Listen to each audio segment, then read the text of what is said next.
तो नमस्ते to all of you. आज की क्लास में आपका स्वागत है। और शुरू से लेकर अंत तक जितना हम लोग एक बार फटाफट रिवाइज करते हैं। हम लोग जो इनकम टैक्स की हमने क्लास शुरू की थी, हमने ये वेबसाइट बताया था कि incometaxindia.gov.in, फिर फाइलिंग के लिए इनकम टैक्स इंडिया e-filing.gov.in, फिर हमने बजट पे आ गए थे कि बजट फाइनेंशियल ईयर 2021 से पहले ही आता है, यानी कि फाइनेंशियल ईयर स्टार्ट करने से पहले ही बजट आएगा। तो वो बजट जो आया था वो 28 फरवरी 2020 को आया था। इसी को जो लोकसभा, राज्यसभा और प्रेसिडेंट ने साइन कर दिया था तो ये फाइनेंस एक्ट बन गया था। तो फाइनेंस एक्ट 2020 का मतलब है ये फाइनेंशियल ईयर 2021 के लिए, असेसमेंट ईयर 21-22 के लिए। जो नेक्स्ट बजट आने वाला अभी फरवरी में, वो फरवरी में जो बजट आएगा उसके बारे में भी हम लोग डिस्कस करेंगे 28 फरवरी 2021 को। ज्यादा समय नहीं है, आ ही जाएगा। इसके बाद हमने डिस्कस किया था सिलेबस के बाद टैक्स और गिफ्ट में difference, direct tax indirect tax में डिफरेंस, सिस्टम ऑफ टैक्सेशन, पहले लेवाई फिर कलेक्शन। इनकम टैक्स में कलेक्शन पहले नहीं होता, लेवाई के बाद ही कलेक्शन होता है। जीएसटी में पहले भी हो सकता है। उसके बाद असेसमेंट। इसके बाद हमने बेसिस ऑफ टैक्सेशन कर लिया था, सोर्स बेसिस और रेजिडेंट बेसिस। और सोर्स बेसिस और रेजिडेंट बेसिस हर कंट्री करती है, इसीलिए डीटी डबल टैक्सेशन होता है, उसको अवॉइड करने के लिए डीटी डबल ए। तो स्लाइड को देख के आपको सब कुछ याद भी आना चाहिए, सही बात है। इसके बाद हमने एक कहानी कर ली थी जो इंटरव्यू वाली, वो हमने बता ही दिया था आपको। फिर स्लैब रेट हमने बताया था, 3 स्लैब रेट है। Basic exemption 2,50,000, resident senior citizen के लिए 3 लाख और रेजिडेंट सुपर सीनियर सिटीजन के लिए 5 लाख। 3 स्लैब रेट, लेकिन हमने कहा था एक ही स्लैब रेट से काम चल जाएगा। एक ही स्लैब रेट याद करने की जरूरत है, 5%, 20%, 30%। इसके बाद हमने ये कॉन्सेप्ट ऑफ इनकम शुरू किया था, जहां पर हमने कहा था रेवेन्यू रिसीट, कैपिटल रिसीट। और रेवेन्यू रिसीट में रेवेन्यू एक्सपेंडिचर ही माइनस होगा, कैपिटल रिसीट में कैपिटल एक्सपेंडिचर इनकम आएगा। रेवेन्यू रिसीट हमेशा किसी एसेट के कारण जनरेट होता है, इसीलिए बार बार मिलता है। और अगर एसेट को ही बेच देंगे तो कैपिटल रिसीट। यहाँ पर एक सवाल करता हूं मैं आपसे। आप घर से सुबह सुबह उतरे, सीढ़ी से नीचे उतरे, रोड पे आए, वॉक करने गए और आपको एक बोरा मिला। बोरा आप चुपके से घर लेके आए, उसमें पैसा मिला है। अब जब खोला बोरा को तो उसमें करीब करीब 50 लाख रुपया था। कैसा लग रहा है आपको?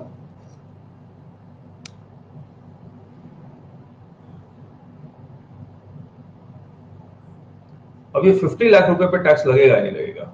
गुड, ये 50 लाख पे टैक्स लगेगा नहीं लगेगा?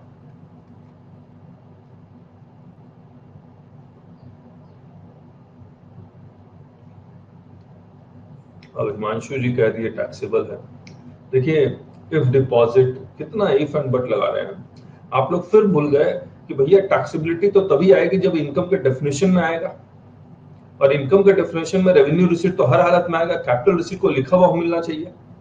मुझे एक बात बताइए, सबसे पहले आपको सोचना कैसा है, ये रेवेन्यू रिसीट है या कैपिटल रिसीट? ऐसे ही तो सोचेंगे। इनकम का जो डेफिनेशन है सेक्शन 2 सबसेक्शन 24 के अकॉर्डिंग ही तो सोचेंगे कि जो भी पैसा आया सब पे टैक्स लगा देंगे आप। सबसे पहले बताइए, रेवेन्यू रिसीट है या कैपिटल रिसीट है?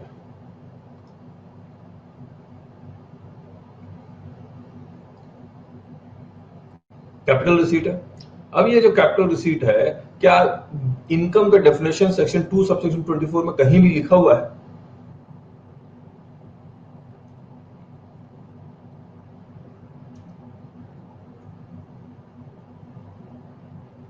कहीं नहीं लिखा हुआ है। सोच के देखिए, सोच के देखिए, क्या दिखलाएंगे बैलेंस शीट में आप? पैसा आया, आपको दिखलाना तो पड़ेगा ना बैलेंस शीट में, कि नहीं दिखलाएंगे?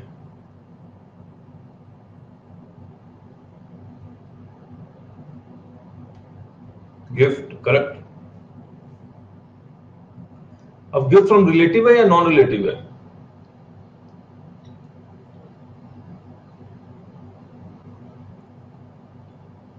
और 50,000 से ज्यादा भी है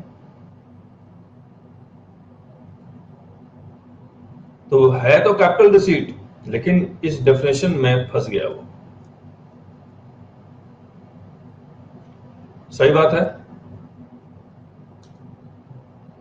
तो आपको हमेशा जो सोचना है, ऐसे बहुत सारे एग्जाम्पल हो सकते हैं, तो हम लोग ने एमसीक्यू में वो एग्जाम्पल्स बनाए भी हैं।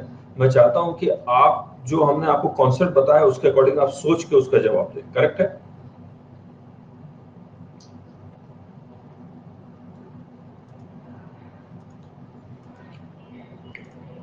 तो ये एग्जांपल्स हमने किए थे रेवेन्यू रिसीट्स के, और हमने कहा था हर रेवेन्यू रिसीट इनकम का पार्ट होता है, और अगर इनकम का पार्ट है तो टैक्सेबिलिटी अराइज हो सकती है, और टैक्सेबिलिटी अराइज होने के लिए उसको किसी हेड में जाना होगा, पांचों हेड में से किसी भी एक हेड में जाना होगा, और फिर टैक्सेबिलिटी अराइज होगी। अगर वो टैक्सेबल हो गया और गवर्नमेंट चाहती है इसका हम करेक्शन ना करें तो एग्जेम्पशन है। और फिर कैपिटल रिसीट इनकम का पार्ट नहीं होता, लेकिन इनकम का पार्ट बनाया जा सकता है। इनकम का पार्ट जैसे ही बनेगा वो टैक्सेबल हो सकता है। टैक्सेबल करने के लिए किसी 5 हेड में किसी एक का पार्ट होना चाहिए, और अगर टैक्सेबल होने के बाद भी गवर्नमेंट चाहती है इसको एग्जाम करना तो एग्जाम्पशन भी पॉसिबिलिटी है। ये चार्ट समझ में आ गया आपको? अब आ गया गिफ्ट्स का, हमने बता ही दिया था आपको, 5 हेड। अच्छा, मैं आपसे पूछूं टोटल इनकम कैसे कंप्यूट करते हैं, तो आप क्या कहेंगे? How to compute total income? How to compute total income लिख के बताइए।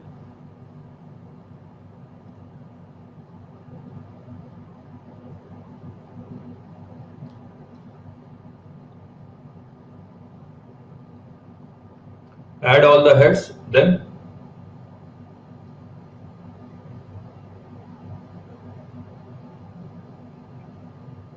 yes, all heads plus 2 adjustments minus deductions.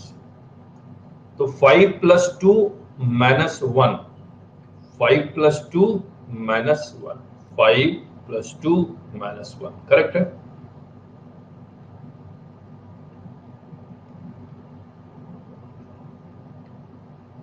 कौन सी इनकम टोटल इनकम का पार्ट नहीं बनेगा? कौन सी इनकम टोटल इनकम का पार्ट नहीं बनेगा? Exempted income. Exempted agriculture income exempted है इसलिए पार्ट नहीं है, तो लेकिन एग्जेम्प्टेड इनकम में बहुत सारी इनकम है जो एग्जेम्प्टेड हो सकती है, और एग्जाम्पशन जब भी होगा सेक्शन 10 में होगा, 10 to 13 में। तो 10 में नेचर ऑफ इनकम है, 11 to 12 डबल ए। अब जो बजट आया उसमें 12 ए बी हो गया, अब रजिस्ट्रेशन 12 ए बी में एनजीओ जितने भी चैरिटेबल ट्रस्ट है, 13 ए में पॉलिटिकल पार्टीज है। इसके बाद इतना ही किया था हमने।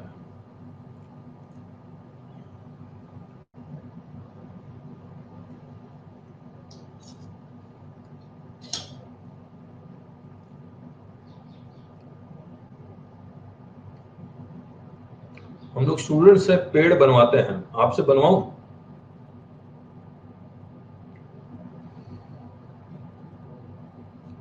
आप बनाना चाहेंगे पेड़?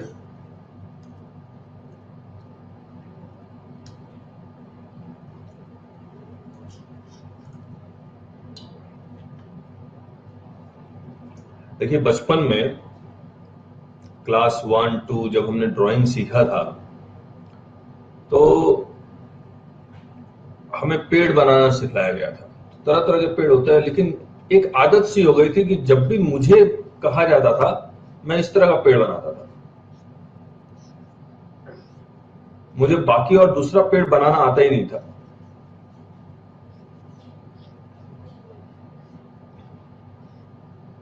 तो मैं चाहता हूं कि आप बचपन वाला पेड़ बनाइए। यही वाला पेड़ अगर आप बचपन में बनाते थे तो यही बनाइए, नहीं तो बचपन वाला पेड़ बनाइए जो बचपन में बनाते थे, और उसकी फोटो खींच के मुझे व्हाट्सएप कीजिए, फिर मैं आपसे डिस्कस करता हूं। मैं पॉज कर रहा हूं रिकॉर्डिंग। ये सबका अलग अलग पेड़ है, मैं दिखला सकता था तो अच्छी बात थी, लेकिन आप समझिए, जिसका पेड़ जितना ज्यादा घना है, जिसके पेड़ों में जितने ज्यादा फूल पत्ती हैं, वो अपने लाइफ में उतना ज्यादा पैसा कमाएंगे। पहला।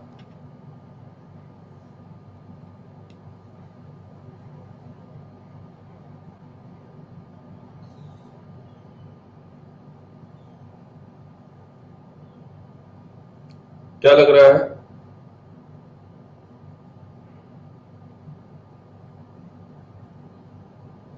दूसरा, जिन्होंने पेड़ों में घोंसले बनाए हैं, मुझे लगता है सिर्फ एक ने घोंसला किसी ने बनाया है ना, घोंसला किसी ने नहीं बनाया है। तो वो they will help the society, वो सोसाइटी की हेल्प करेंगे, डोनेशंस देते रहेंगे। जिन्होंने पेड़ों में फल लगाए, मुझे लगता है अमित जी ने लगाए हैं, they will earn income by way of interest, dividend, rent, यानी कि पैसिव इनकम, जहां पर कुछ काम ना करना पड़े और पैसे आते रहे, क्योंकि दे बिलीव इन सेविंग्स। ये तीसरा। चौथा, जिन्होंने पेड़ों में जड़ बनाए हैं, यानी कि उनकी नींव मजबूत है, जितने भी आंधी तूफान आ जाए उनका पेड़ नहीं हिलेगा, वो खुद नहीं हिलेंगे। दे बिलीव इन लर्निंग, और वो सीखना चाहते हैं ताकि जड़ें मजबूत होती रहे। तो ये चौथा था। पांचवा,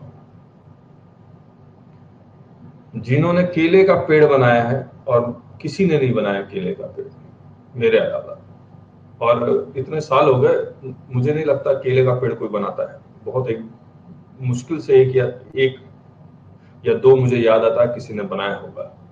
वो पैसा कमाएंगे या नहीं ये तो नहीं पता, लेकिन अगर कमाया तो कोई भी पैसा सेव नहीं कर पाएंगे, सारा पैसा, छेद होता है ना पेड़ों में, गिरता रहेगा।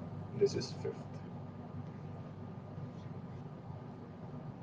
कैसा लगा आप लोग को?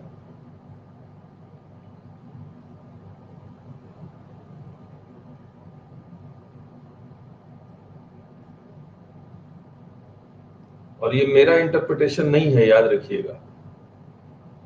ये अमेरिका के किसी रिसर्च ऑर्गेनाइजेशन ने ये रिसर्च किया था, और 25-30 सालों के रिसर्च के बाद ये स्टडी निकल के आई है, और बाय चांस मैंने पढ़ लिया तो आपके साथ डिस्कस कर लिया।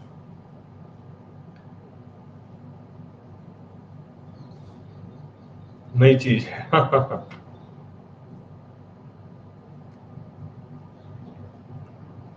चलिए,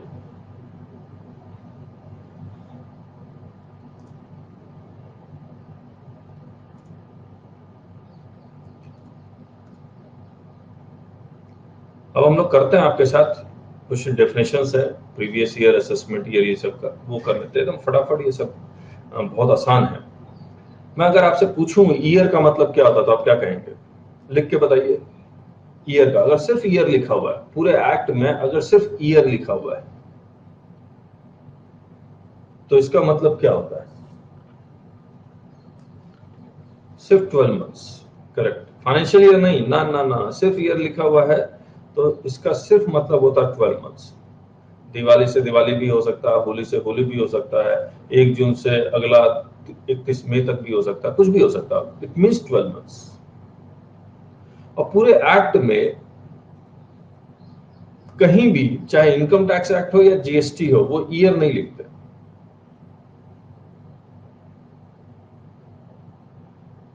तो अगर उनको 12 मंथ्स लिखना हो तो 12 मंथ्स ही लिखते हैं, लेकिन ईयर कहीं नहीं लिखा हुआ। सही बात है या नहीं?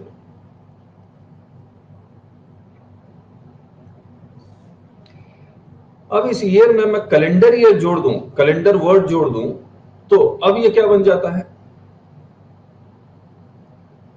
जनवरी टू दिसंबर। तो कैलेंडर का मतलब ही है जनवरी से दिसंबर।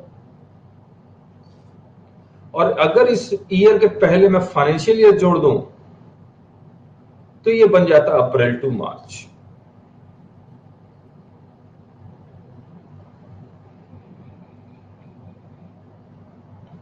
अब अप्रैल टू मार्च मतलब 1 अप्रैल टू 31 मार्च।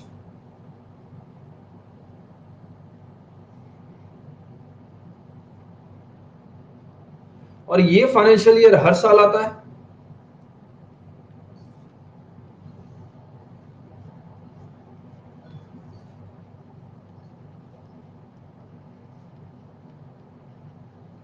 यस और नो? आता रहेगा जन्म से जन्मांतर तक। आप हर फाइनेंशियल ईयर में डेली बेसिस पे पैसा कमाते भी होंगे और खर्च भी करते होंगे, हाँ या ना?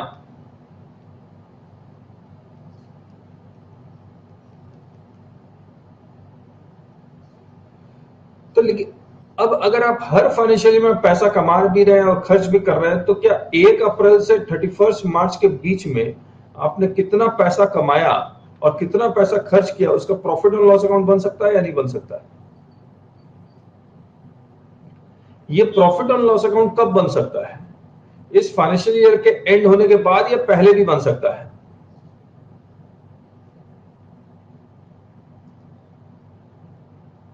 इसके बाद ही बनता है ना? तो फाइनेंशियल ईयर एंड होने के बाद अगर आप फाइनलाइज करते हैं इसका प्रॉफिट एंड लॉस अकाउंट और बैलेंस शीट, आप तभी पता लगा सकते हैं कि इस फाइनेंशियल ईयर 1 में इसने कितना पैसा कमाया है। मान लीजिए 10 लाख रुपए कमाया, इस 10 लाख रुपए पे टैक्स आप फाइनेंशियल ईयर 1 में कंप्यूट करेंगे या फाइनेंशियल ईयर 2 में कंप्यूट करेंगे? फाइनेंशियल ईयर 2 में कंप्यूट करेंगे। आप टैक्स का पेमेंट भी फाइनेंशियल ईयर 2 में भी देंगे, हाँ या ना? तो ये कहता है जिस फाइनेंशियल ईयर में पैसा कमाएंगे उसका नाम चेंज करके उन्होंने प्रीवियस ईयर कर दिया है।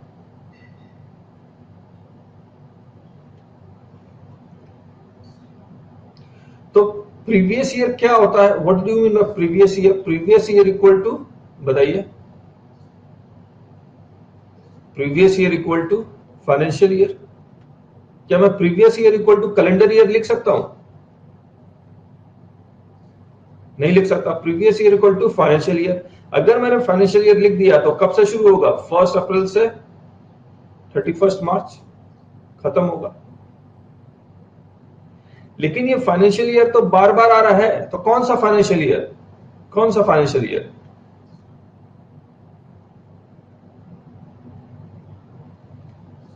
इन विच इनकम इज अर्न। तो previous year equal to financial year in which income is earn. Last financial year नहीं, कोई भी फाइनेंशियल ईयर, इन्हीं फाइनेंशियल ईयर जिसमें आप पैसा कमा रहे हैं, दैट इज प्रीवियस ईयर। तो एवरी फाइनेंशियल ईयर, ये सारे फाइनेंशियल ईयर, ये आपका प्रीवियस ईयर हो सकता है। सही बात है या नहीं? अब अगर आपने फाइनेंशियल ईयर 1 में पैसा कमाया है तो आप टैक्स कब देंगे? फाइनेंशियल ईयर 2 में। तो फाइनेंशियल ईयर 2 का उन्होंने नाम चेंज किया और नाम रखा है असेसमेंट ईयर। तो असेसमेंट ईयर इक्वल टू, बताइए,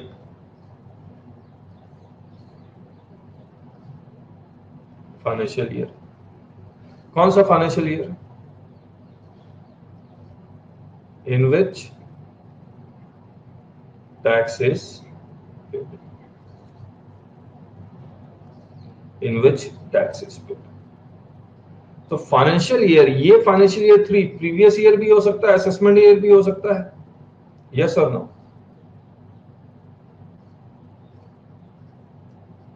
असेसमेंट ईयर किस फाइनेंशियल ईयर का?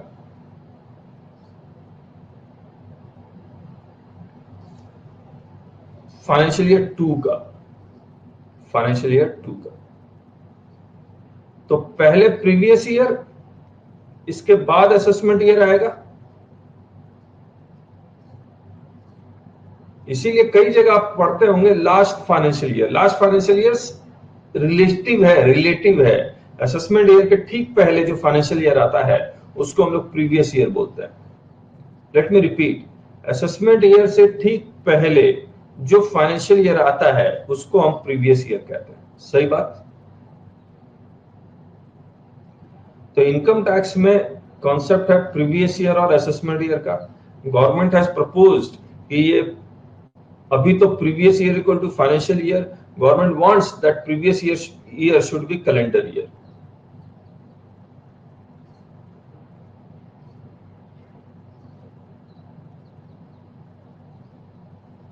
करेक्ट है? ये प्रपोजल है, अभी तक इफेक्टिव नहीं हुआ है। लेकिन एक बात बताइए, ये जो प्रीवियस ईयर यानी कि फाइनेंशियल ईयर का जो कॉन्सेप्ट है, 1 अप्रैल टू 31 मार्च, ये कॉन्सेप्ट अंग्रेजों ने दिया। अंग्रेजों ने क्यों दिया? अंग्रेज सब जनवरी टू दिसंबर चलते थे।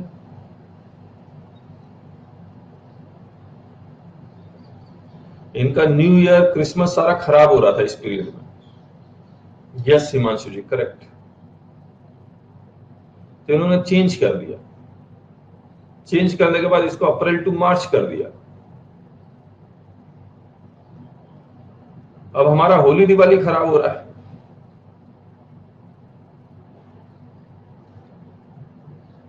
तो इसीलिए इसको चेंज करना चाह रही है गवर्नमेंट। ऑब्वियसली ये वाली रीजन तो कभी नहीं देगी गवर्नमेंट होली दिवाली खराब हो रहा है, लेकिन this is an issue which government really wants to change and government wants to shift to January to December. Correct है। अब अगर आप प्रीवियस ईयर का डेफिनेशन देखेंगे और असेसमेंट ईयर का डेफिनेशन देखेंगे तो आप पढ़ लीजिएगा। मैं अभी उसमें जा नहीं रहा हूं उस डेफिनेशन में, क्योंकि प्रीवियस ईयर में एक्सेप्शंस भी हैं, तो फिर वहां भी जाना पड़ेगा। तो I don't want to go, ये बाद में हम लोग एकदम लास्ट में कर लेंगे आपके साथ।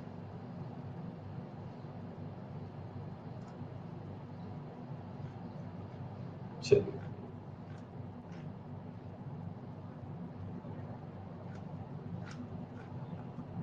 अब हम लोग आते हैं, देखिए कॉन्सेप्ट ऑफ ईयर हम लोग कर चुके। Due date of filing of return, ये फटाफट कर लें। Due date of filing of return आप लोगों को इसमें तो पता ही है आपको। ये प्रीवियस ईयर, ये असेसमेंट ईयर 1, ये असेसमेंट ईयर 2, ये असेसमेंट ईयर 3। प्रीवियस ईयर में पैसा कमाएंगे, टैक्स कब देंगे? असेसमेंट ईयर में। और असेसमेंट ईयर में रिटर्न फाइल करेंगे। What is the due date of filing of return, जरा बताएंगे आप? प्रीवियस ईयर 2021 का अगर पूछूं तो ड्यू डेट क्या है? 31 जुलाई है। 30 नवंबर भी कुछ लोग कह रहे हैं। और कोई डेट? और कोई डेट? 30 सितंबर। यस। तो बेसिकली जिनको ऑडिट करवाना होता है, चाहे वो कंपनी हो या नहीं हो, जिनको ऑडिट करवाना होता है उनके लिए 30 सितंबर है। और these due dates have been extended. तो हम लोग एक्सटेंडेड ड्यू डेट नहीं कह रहे हैं, हम लोग जो नॉर्मल जो एक्ट में लिखा हुआ है वो ड्यू डेट कर रहे हैं आपके साथ। तो ड्यू डेट क्या है? जिनको ऑडिट करवाना है उनके लिए 30 सितंबर है। जिनको ट्रांसफर प्राइसिंग के रेगुलेशंस एप्लीकेबल है, जिनको इंटरनेशनल टैक्सेशन एप्लीकेबल हो जाता है, तो जिनको टीपी ऑडिट करवाना होता है उनके लिए 30 नवंबर है। बाकी जितने भी केसेस हैं अदर्स, उनके लिए 31 जुलाई है। याद रहेगा ये डेट आपको?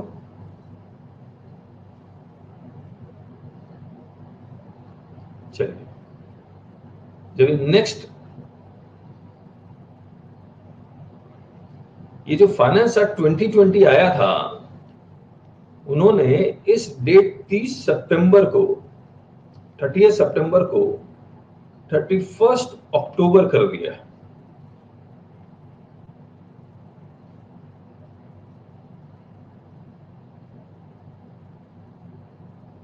तो 30 सितंबर पुराना डेट है। जो लेटेस्ट डेट फाइनेंस एक्ट 2020 में है, दैट इज 31 अक्टूबर। तो ये अब 30 सितंबर आप भूल जाइए। कौन सा डेट है? 31 अक्टूबर। सही बात है। चलिए, तो ये याद कर लीजिएगा। इसके बाद अब हम लोग कॉन्सेप्ट कर रहे हैं डेफिनेशन ऑफ पर्सन का। डेफिनेशन ऑफ पर्सन यानी कि कितने लोग पैसा कमाते हैं। डिटेल में करवा दूं या ऊपर ऊपर से करवा दूं?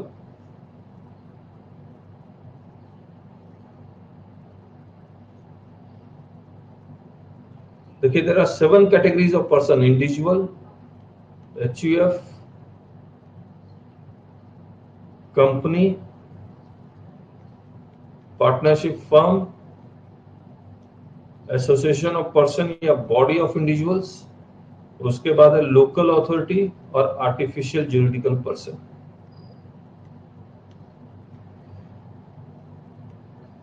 अब इसमें कौन से नाम आप नहीं देख पा रहे हैं, बताएंगे आप? एलएलपी नजर आ रहा है आपको?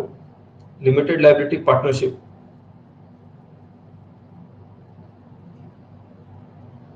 Firm equal to LLP, income tax act में लिखा हुआ है every LLP shall be treated as partnership firm. यानी कि जो फर्म, पूरे इनकम टैक्स में फर्म पे जितने भी सेक्शंस एप्लीकेबल हैं वो सेम सेक्शंस एलएलपी पे भी एप्लीकेबल है। करेक्ट है?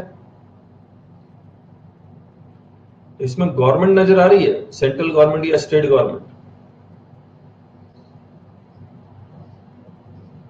नहीं नजर आ रही है। तो गवर्नमेंट अगर इनकम टैक्स कमाती है, यानी कि इनकम कमाती है, तो क्या गवर्नमेंट इनकम टैक्स लेगी? सेंट्रल गवर्नमेंट और ये स्टेट गवर्नमेंट। सेंट्रल गवर्नमेंट तो लेवाई कर रही है, तो स्टेट गवर्नमेंट भी तो इनकम कमाती है। तो क्या स्टेट गवर्नमेंट सेंट्रल गवर्नमेंट को इनकम टैक्स देगी या नहीं देगी? हाँ या ना? नहीं देगी, क्योंकि इसमें है नहीं।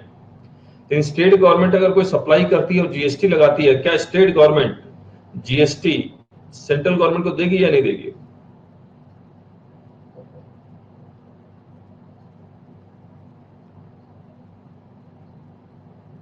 अरे अमित जी, क्या हो गया? यस, आप जीएसटी में पर्सन का डेफिनेशन करें, उसमें गवर्नमेंट है और आरसीएम है मोस्ट ऑफ द ट्रांजैक्शंस में। और रेलवे गवर्नमेंट का, रेलवे जीएसटी नहीं लेती है, क्योंकि जीएसटी में बर्डन पास हो जाता है, इसीलिए गवर्नमेंट अपने पॉकेट से नहीं देती है, आपसे कलेक्ट करके अपने पास रख लेती है। लेकिन इनकम टैक्स में बर्डन पास नहीं होता है, उसको अपने ही पॉकेट से देना होता है, इसीलिए वो डेफिनेशन ऑफ पर्सन में गवर्नमेंट नहीं है। सही बात?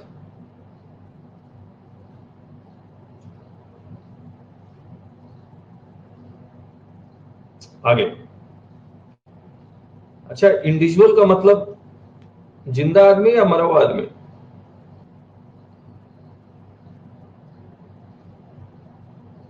जिंदा।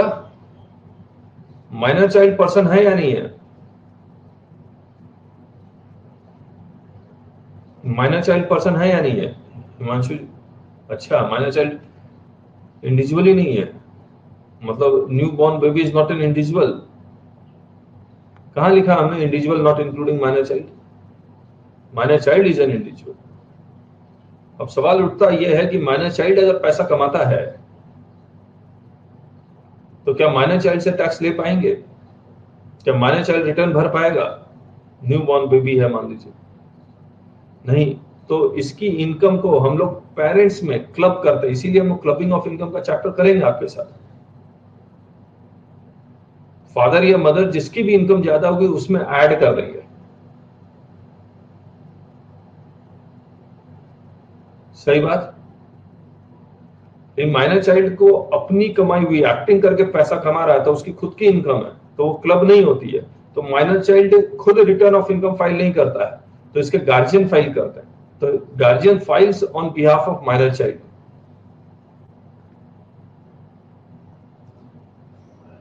करेक्ट है?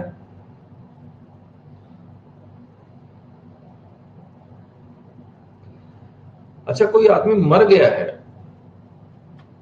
मान लीजिए उसके पास प्रॉपर्टी थी 10-15 लाख रुपए की और मर गया, तब क्या होगा?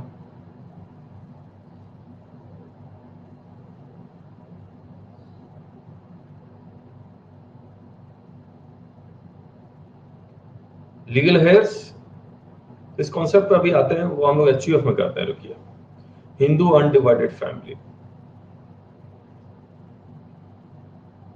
हिंदू अनडिवाइडेड फैमिली का मतलब एचयूएफ, अरे रह गया, एचयूएफ का मतलब बताइए, एचयूएफ कैसे क्रिएट कैसे होता है? How HUF is created?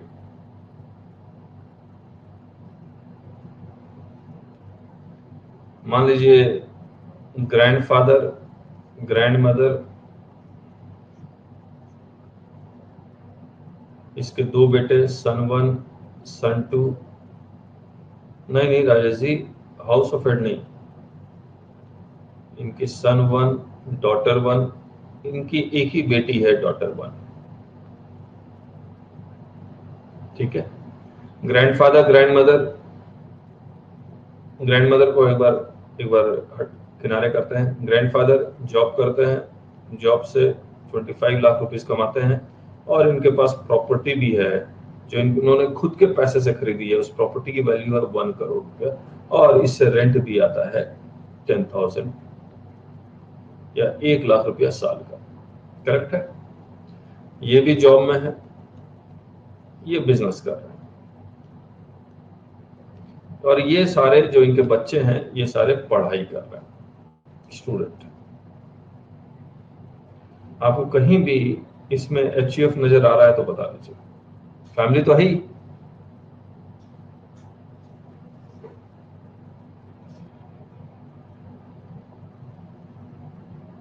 HUF है या नहीं है?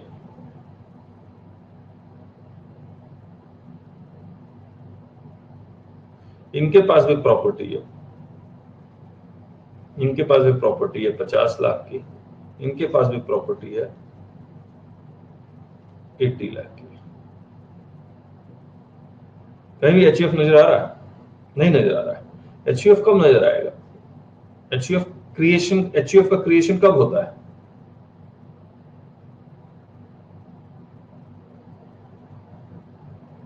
जल्दी बताइए। व्हेन डूइंग बिजनेस है तो बिजनेस तो कर ही रहे हैं, कहां HUF नजर आ रहा है फिर आपको?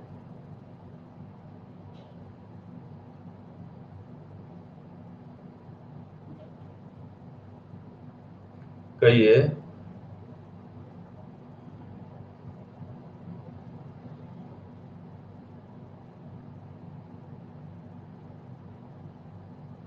यस राजेश जी, सही बात बोल रहे हैं। जब तक किसी की डेथ नहीं हो जाती HUF क्रिएट नहीं होता। डेथ होनी बहुत जरूरी है। अगर ये ग्रैंडफादर की डेथ हो जाती है और ग्रैंडमदर की भी डेथ हो जाती है, तो अब ये जो जॉब तो ठीक है, लेकिन ये जो प्रॉपर्टी है 1 करोड़ रुपए की, जिसे रेंट आ रहा है 1 लाख, ये किसकी है?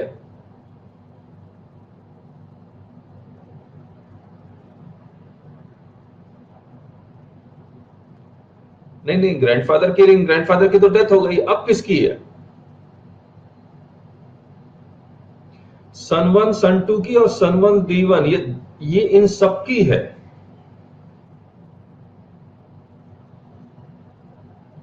पांच लोगों की है।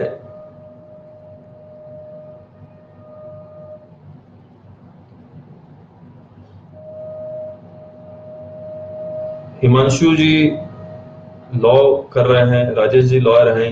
आप लोगों ने वो पढ़ा होगा, कौन सा लॉ है वो? मैं लॉ का नाम ही भूल गया। Succession act? नहीं, सक्सेशन एक्ट नहीं है। चलिए आप याद दिलाइएगा। तो अब ये जो 1 करोड़ की प्रॉपर्टी है, जिसे 1 लाख रुपया किराया आ रहा है, इस पे इनकम टैक्स कौन देगा?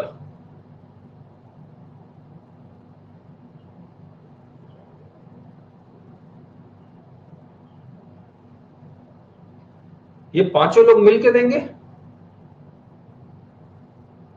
हाँ या ना? पांचों लोग मिलके देंगे, तो ये HUF प्रॉपर्टी हो जाएगी। This will be treated as HUF property. इसको हम लोग कहेंगे कोपार्सनरी। इस वर्ड को याद रखिएगा, कोपार्सनरी।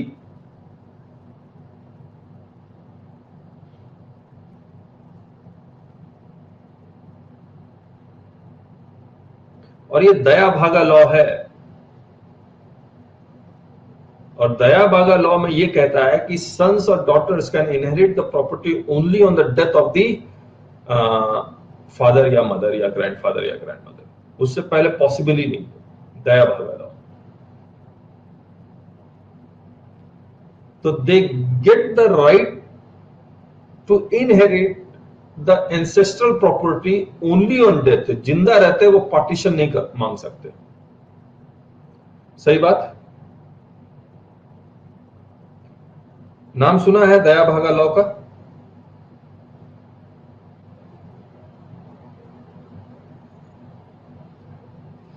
लॉ लॉ में तो पढ़ाते हैं ये।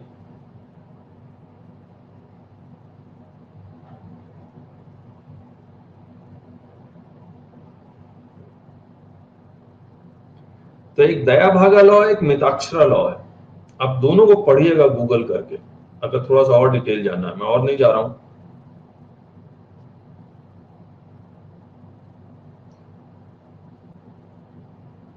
मिताक्षरा कुछ स्टेट्स में एप्लीकेबल है, Dayabhaga most of the states में एप्लीकेबल है। ये आप चेक कीजिएगा जरूर से। तो Hindu undivided family is a concept कि when can a person acquire the ancestral property, जिंदा रहता क्या एक्वायर कर सकता है या नहीं कर सकता। तो मिताक्षरा लॉ पढ़िए, उल्टा लिखा होगा।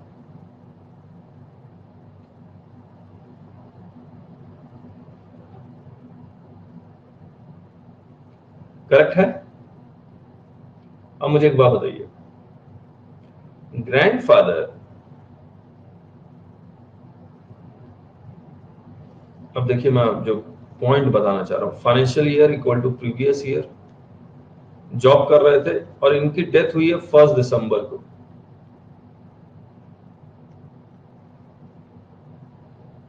प्रॉपर्टी जो है वो एचयूएफ की प्रॉपर्टी बन जाएगी, को पार्सन प्रॉपर्टी। लेकिन एक बात बताइए, अगर इस प्रॉपर्टी का पार्टीशन हो गया तो फिर एचयूएफ जिंदा रहेगा या मर जाएगा?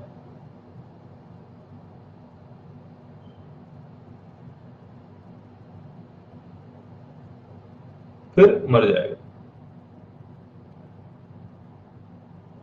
करेक्ट है। तो जैसे ही अगर डेथ होती है और पार्टीशन नहीं होती है, they don't want the partition, और ये चाहते हैं कि एक नया एचयूएफ क्रिएट हो, तो आप एचयूएफ का एक अकाउंट खुला लीजिए बैंक में,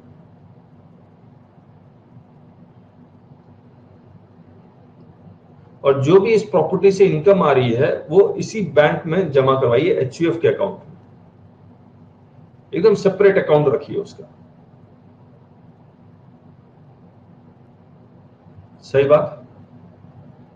नहीं तो 1 लाख रुपया थोड़ी कैश में आएगा फिर बांटते फिरेंगे, अगर आपको वाइट काम करना है तो।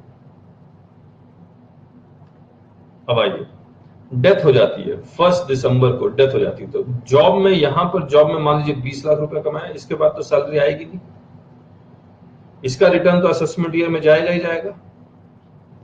कौन भरेगा, कौन फाइल करेगा, साइन कौन करेगा रिटर्न में?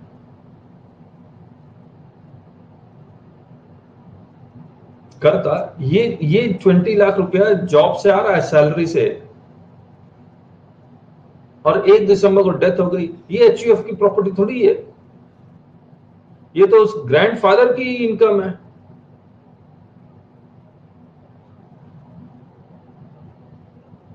है ना।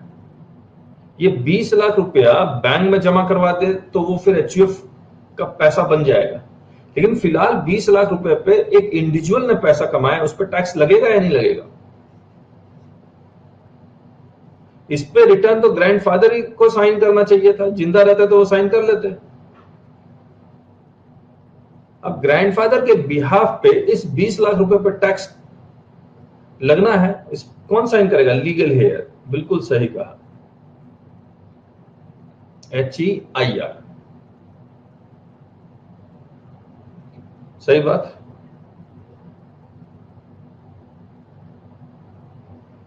अब ग्रैंडफादर का बैलेंस शीट बन जाएगा 1 दिसंबर को, एज ऑन 1 दिसंबर। इस बैलेंस शीट में जो भी प्रॉपर्टी हो, कैश हो, बैंक हो, ये सब एचयूएफ बन जाएगा।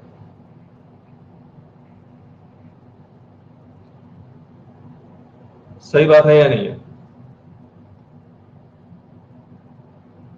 तो ये काम करना होगा आपको। कई लोग पुराने समय में एचयूएफ यूं ही क्रिएट कर लेते थे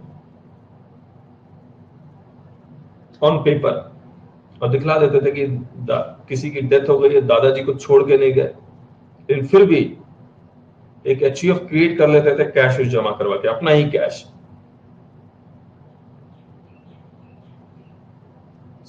समझ में आ रहा है मैं क्या कह रहा हूं? ग्रैंडफादर की डेथ हो गई है, अब एचयूएफ क्रिएट करना है, और मान लीजिए 1 2 3 4 6 लोग हैं, 6 लोग ने मिलके 8 लोग हैं, 8 लोग ने मिलके 1 1 लाख रुपए जमा करवा लिया, एचयूएफ का अकाउंट खुल गया, उसमें जमा करवा दिया, बैंक अकाउंट खोल गया, 8 लाख रुपए जमा करवाया, 8 लाख का एक नया एचयूएफ बन गया, और इसको नया एचयूएफ का रिटर्न भी फाइल करते रहे। 8 लाख रुपया ये जो ब्लैक मनी कमाया था ये व्हाइट हो गया।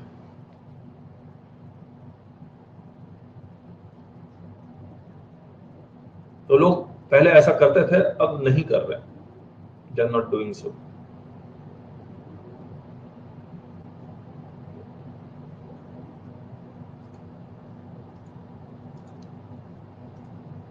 लेकिन ये भी पॉसिबिलिटी है। ओके, अब मुझे एक बात बताइए,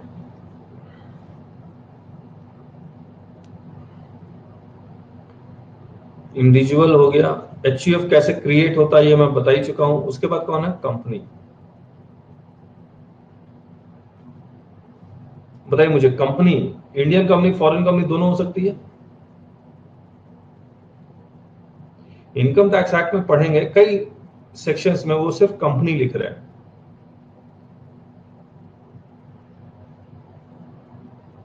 sir can we start business by creating HUF? हाँ कर सकते हैं, मैंने जो तरीका बताया था आपको, बट एडवाइजेबल नहीं है।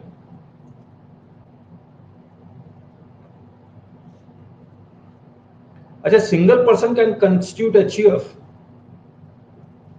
जो मैंने बताया था अभी, ग्रैंडफादर, सन 1, सन 2, सन 1, डॉटर 1, और सिर्फ ये डॉटर है, ग्रैंडफादर की डेथ हो जाती है, या ग्रैंडफादर की नहीं, ये सन 2 की डेथ हो जाती है। अब इनका लीगल है तो सिर्फ एक डॉटर है। क्या ये सिर्फ डॉटर एचयूएफ क्रिएशन पॉसिबल है?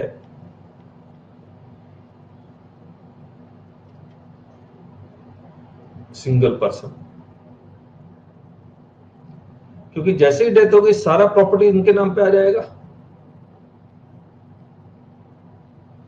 तो को पार्सनरी का कॉन्सेप्ट ही नहीं है। तो को पार्सनरी प्रॉपर्टी होनी बहुत जरूरी है।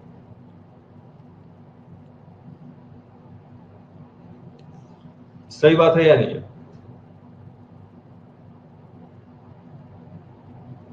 चलिए वापस आए। तो जब मैं कंपनी कह रहा था, तो कंपनी इंडियन कंपनी और फॉरेन कंपनी दोनों है। तो कई जगह उन्होंने सिर्फ कंपनी लिखा हुआ, कई जगह सिर्फ इंडियन कंपनी उन्होंने स्पेशली लिखा हुआ है। तो अगर सिर्फ कंपनी लिखा हुआ तो Indian company, foreign company, both. और ये limited, public limited, private limited, listed, unlisted, उससे कोई फर्क नहीं पड़ता। Rate of tax is same in every case. Correct है? इसके बाद आते हैं फर्म, पार्टनरशिप फर्म। मुझे एक बात बताइए, फर्म कैसे क्रिएट होता है?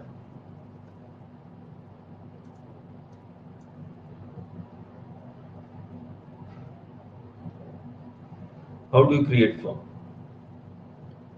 But signing partnership deed, simple है। पार्टनरशिप डीड साइन कर लिए, दो या दो से ज्यादा लोग मिलके कोई बिजनेस करना चाहते हैं तो पार्टनरशिप डीड साइन कर लीजिए, एग्रीमेंट कर लीजिए कि ए और बी इतना कैपिटल कंट्रीब्यूट करेंगे, ए बी का प्रॉफिट शेयरिंग रेशियो 50% 50% होगा, एक ये काम करेगा, बी वो काम करेगा, ये चलता रहेगा, है ना? क्या इस पार्टनरशिप फर्म को, डीड को जो आपने साइन किया, इसको कहीं रजिस्ट्रेशन भी करवाना पड़ता है?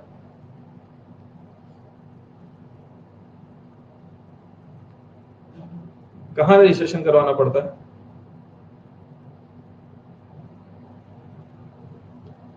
ऑप्शनल। आरओएफ क्या हो गया अमित जी?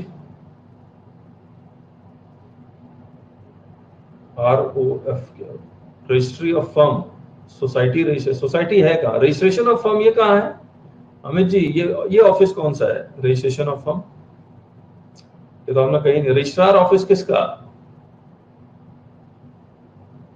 मुंबई बीकेसी, बीकेसी क्या हो गया, मुंबई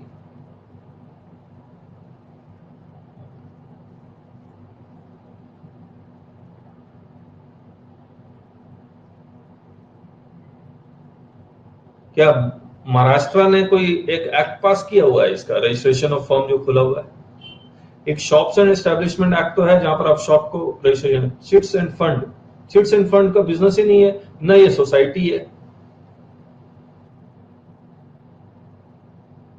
तो आप जो सोसाइटी रजिस्ट्रेशन एक्ट में जा ही नहीं सकते क्योंकि ये फर्म सोसाइटी है नहीं। चंडीगढ़ पंजाब हरियाणा तो कंपनी के केस में है, कंपनी थोड़ी है ये,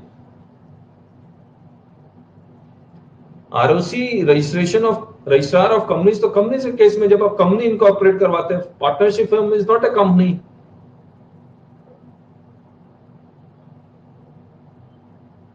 मुझे अमित जी से, रजिस्ट्रार ऑफ फर्म्स कहाँ है, मैंने तो आज तक नहीं सुना, ये तो बिल्कुल नया नाम है, इन महाराष्ट्र इट इज ऑप्शनल, मैं आपको बताता हूँ इसकी रजिस्ट्रेशन की कहीं जरूरत नहीं है, whole of India there is no requirement of registration, आप घर बैठे अपना पार्टनरशिप फर्म खोल सकते हैं, बस फिर गवर्नमेंट को पता कैसे लगेगा, बहुत आसान है, देखिए मैं आपको बताता हूँ, हम लोग असेसमेंट ऑफ फर्म जब करेंगे आपके साथ, तो जब असेसमेंट ऑफ फर्म का रिटर्न ऑफ इनकम फाइल करना कंपलसरी है, एक मिनट अमित जी मैं आता हूँ, असेसमेंट ऑफ फर्म में रिटर्न ऑफ इनकम फाइल करना कंपलसरी है, तो जब आप रिटर्न ऑफ इनकम फाइल करेंगे, पहला रिटर्न ऑफ फाइल करेंगे, तब जाके पार्टनरशिप डीड उसके साथ अटैच कर दीजिए, ऑब्वियसली पैन जरूरत है।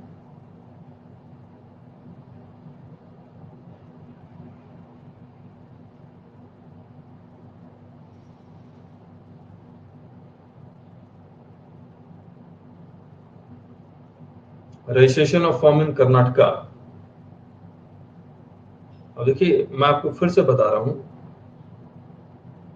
There is no central act, there is no central act which says that registration of firm is compulsory.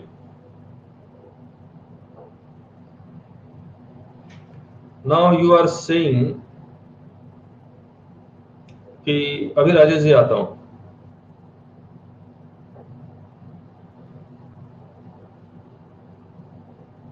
जैसे मैं अभी कर रहा हूं हरियाणा गवर्नमेंट में, दे हैव स्टेट एक्ट तो है और ये भी खुल नहीं रहा है, खैर इन केस राजेश जी का ये सवाल है, who solve this deed is right और रॉन्ग, देखिए जब आप डीड साइन करते हैं तो विटनेस ये सब साइन करता है, उसके बावजूद अगर कोई प्रॉब्लम है, अगर आपको रजिस्ट्रेशन करवाना है, तो ये registration act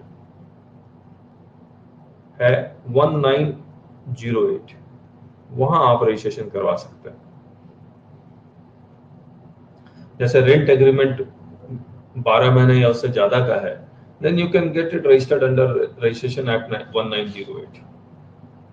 This is the act, central act, where the registration, that is also optional. और किसी स्टेट गवर्नमेंट ने अगर कोई एक्ट पास किया हुआ कि registration of firm is compulsory, then it is compulsory, otherwise there is no central act where registration of firm is compulsory. आप लोग का टेक बता दीजिए, आप लोग क्या कहते हैं, आप लोग का ओपिनियन।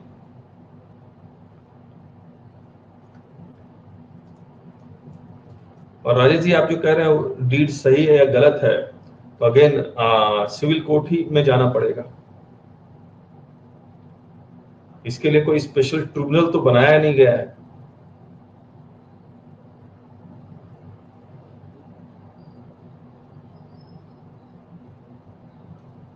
सही बात है या नहीं है?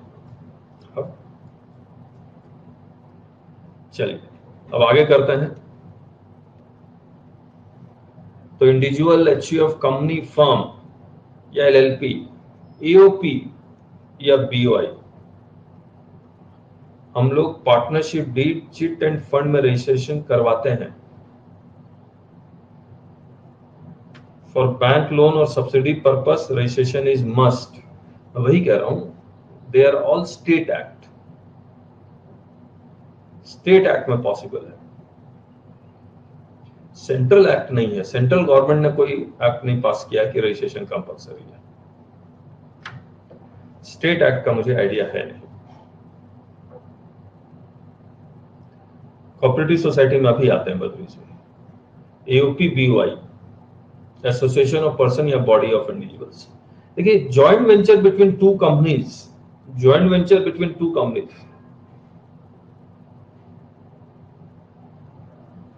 ए लिमिटेड और बी लिमिटेड ने जॉइंट वेंचर कर लिया और गवर्नमेंट का टेंडर भर दिया, तो that will be treated as association of person.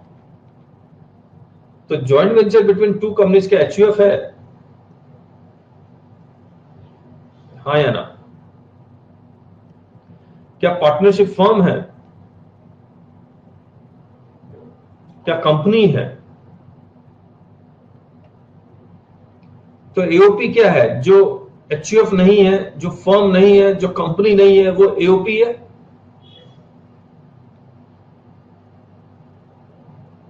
सही बात है या नहीं? बॉडी ऑफ इंडिविजुअल्स, देखिए बॉडी ऑफ इंडिविजुअल्स जिसमें सिर्फ इंडिविजुअल हो, that is body of individuals.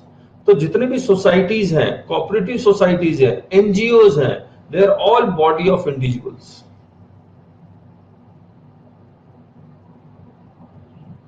सही बात।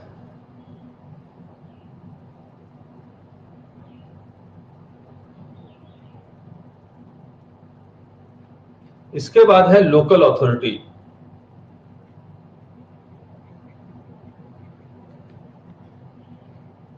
जितने भी म्युनिसिपल कॉर्पोरेशन है, they are all local authorities. Example of AOP, joint venture between two companies, that is AOP.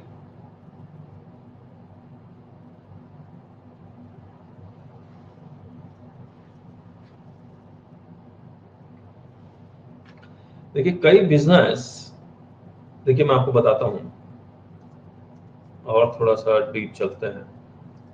How do you know whether they are AOP और not? A limited और B limited ने कहा कि government का tender भरना है हमें, और गवर्नमेंट के टेंडर में ये लिखा होता है कि अगर 100 करोड़ का टर्नओवर है then only you are eligible. इसका टर्नओवर 80 करोड़ है, इसका टर्नओवर 20 करोड़ है। बोलता है कि हम लोग एक एसोसिएशन बना लेते हैं। इन्होंने एक एसोसिएशन बनाया और बैंक अकाउंट खोल लिया। ये दोनों इसमें जॉइंट सिग्नेटरी थे, ए और B, joint signatory A and B. Then this A and B becomes association of person for this tender.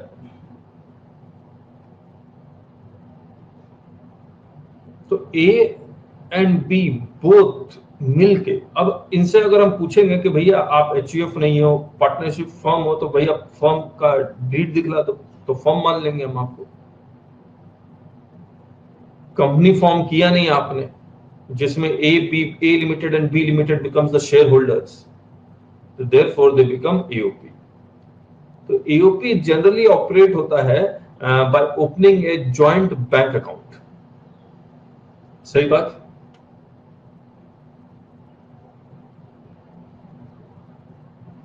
और इसमें कोई पेपर वर्क नहीं होता है। ए लिमिटेड और B limited, they may sign memorandum of understanding,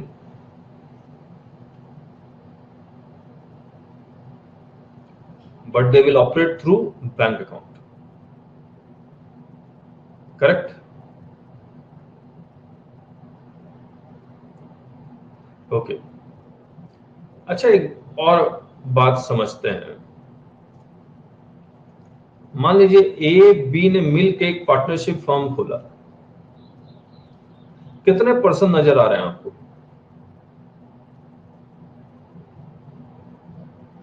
3 हैं। A, B as an individual, partnership firm as a firm। तो 3 return of income जाएगा। फर्म का अपना इनकम कैलकुलेट होगा, ए बी का अपना इनकम कैलकुलेट होगा।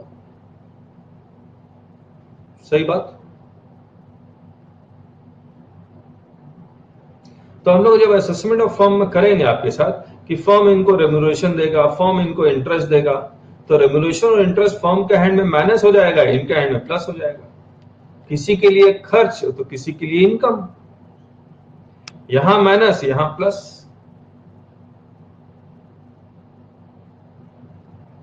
फर्म जब प्रॉफिट शेयर करेगा तो फर्म प्रॉफिट पर ऑलरेडी टैक्स दे चुका है, तो पार्टनर्स के हैंड में ये प्रॉफिट एग्जेम्प्ट हो जाएगा, क्योंकि ये प्रॉफिट यहां माइनस नहीं हुआ इसलिए यहां प्लस नहीं कर रहे हैं। इसीलिए एक जगह जब टैक्स दिया जा चुका, दूसरी जगह टैक्स देंगे तो डबल टैक्सेशन हो जाएगा। Same income can not be tax twice, तो इसीलिए ये एग्जेम्प्ट है। सही बात। अंडर सेक्शन 10 सब सेक्शन 2 है।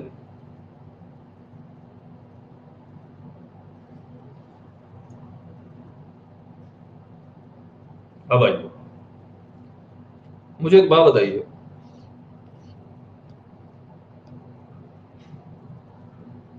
मुझे एक केस याद आ रहा है उड़ीसा का।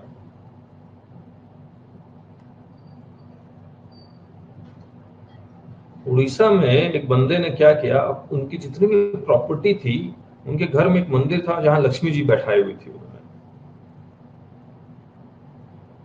और उन्होंने सारी प्रॉपर्टी लक्ष्मी जी जो भगवान है उनके नाम पे ट्रांसफर कर दिया। बिजनेस जी भी भगवान जी के नाम पे ही करते थे ये बंदा मिस्टर ए।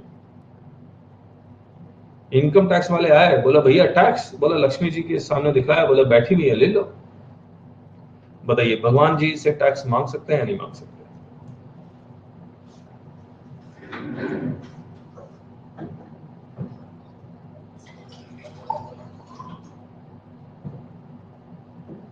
अच्छा, सबसे पहले ये बता दीजिए, क्या भगवान जी के को मैं प्रॉपर्टी ट्रांसफर कर सकता हूं?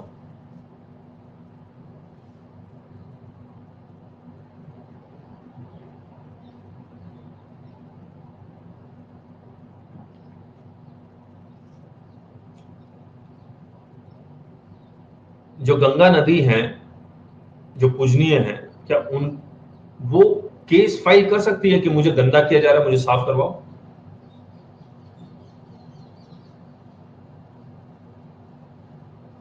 सारे लोग नो नो कह रहे हैं। ऑब्वियसली कोई ना कोई तो उनके बिहाफ पे फाइल करेगा, लेकिन जो नेम ऑफ पर्सन लिखा जाएगा, कौन केस फाइल कर रहा है, दैट इज गंगा जी। फिर उसके नीचे लिखा जाएगा कि this is the person who is acting on behalf of Ganga नदी जी।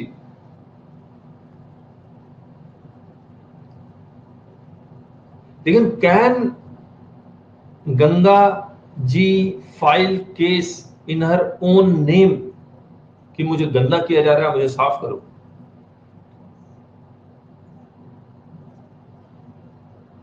यस, आप गूगल कीजिए, केस ऑलरेडी फाइल्ड है, केस ऑलरेडी फाइल्ड है इलाहाबाद यूपी के किसी कोर्ट में। And all deities are recognized as individuals, all deities are recognized as individuals। तो आप भगवान के नाम पे या भगवान के नाम पे प्रॉपर्टी ट्रांसफर करके अगर आप पैसे कमाएंगे तो आपसे भी टैक्स लिया जा सकता है, इसमें कोई डाउट नहीं है।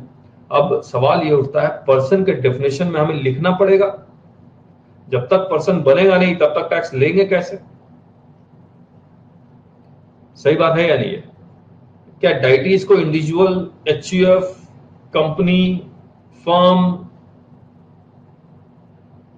एओपी, बीओआई या लोकल अथॉरिटी बोल सकते हैं? ये 6 कैटेगरी में तो नहीं आएगा। 7th कैटेगरी है आर्टिफिशियल जुरिडिकल पर्सन, जहां पर भगवान जी से तो आप बहुत कुछ मांगते हैं, अब टैक्स भी मांग सकते हैं। आर्टिफिशियल जुरिडिकल पर्सन करेक्ट है।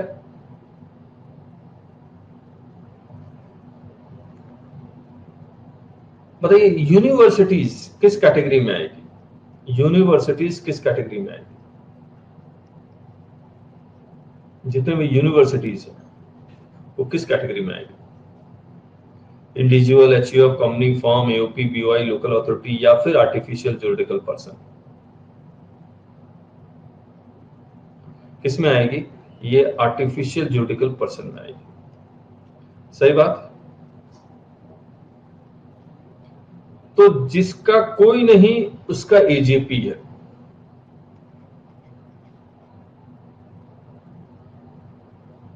करेक्ट है? तो एग्जांपल दे दिया, डाइटीज, मॉस्क, गुरुद्वारा, यूनिवर्सिटीज, सब यहां फॉल कर जाएगा।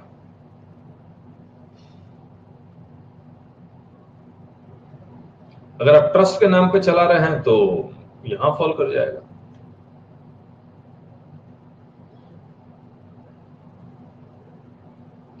करेक्ट है? चलिए, अब मुझे एक बात बताइए, इन्हीं पर्सन का हमें रेजिडेंशियल स्टेटस निकालना है, रेजिडेंट है या नॉन रेजिडेंट है, नेक्स्ट चैप्टर में। इन्हीं पर्सन में कुछ को स्लैब रेट एप्लीकेबल है, कुछ को फ्लैट रेट एप्लीकेबल है। बताइए, फ्लैट रेट सिर्फ कंपनी और फर्म को एप्लीकेबल है,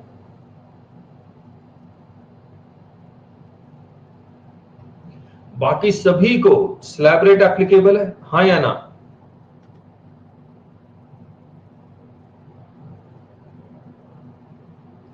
लोकल अथॉरिटी के लिए अलग स्लैब रेट है, कोऑपरेटिव सोसाइटी के लिए अलग स्लैब रेट है, याद रखिएगा, वो हम लोग कर नहीं रहे।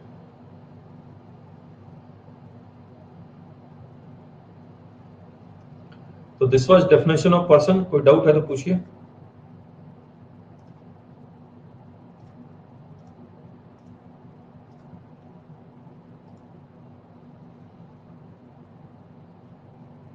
तो डिटेल चैप्टर के डेफिनेशन में सेक्शन 2 सबसेक्शन 31। नाउ ये इंडिविजुअल पैसा कमाएगा, क्या यही इंडिविजुअल टैक्स देगा, ये जरूरी है या कोई और भी दे सकता है?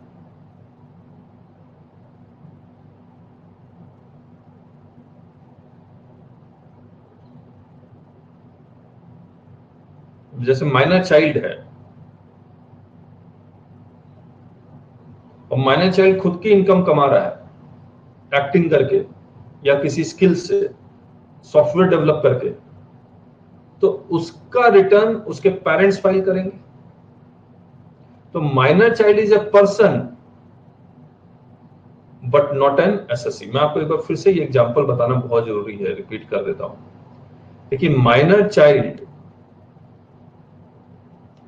अगर इंटरेस्ट का पैसा कमा रहा है फिक्स डिपॉजिट से, तो ये तो पेरेंट्स में ऐड हो जा रही है, फादर या मदर जिसकी भी इनकम ज्यादा होगी उसमें ऐड हो जाएगी।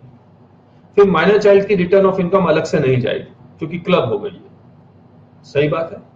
लेकिन माइनर चाइल्ड अपने स्किल से कोई पैसा कमा रहा है, तो ये इनकम क्लब नहीं होती। हम लोग पढ़ेंगे आगे चल के।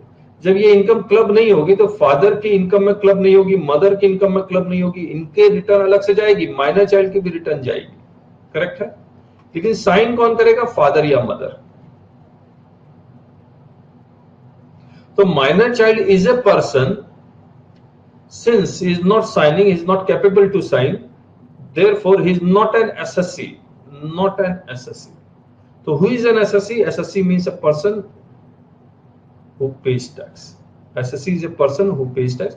फिर लीगल रिप्रेजेंटेटिव ये सब भी वर्ड है, लेकिन वो हम लोग अभी कर नहीं रहे हैं, वो हम आपको बाद में करेंगे आपके साथ, सेक्शन 2 सबसेक्शन 7। क्लियर है?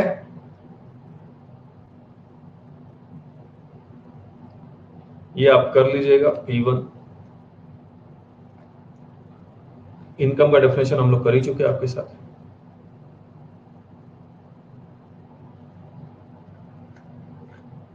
चलिए, तो we completed the basic concepts. पूरा चैप्टर हमने कंप्लीट कर दिया।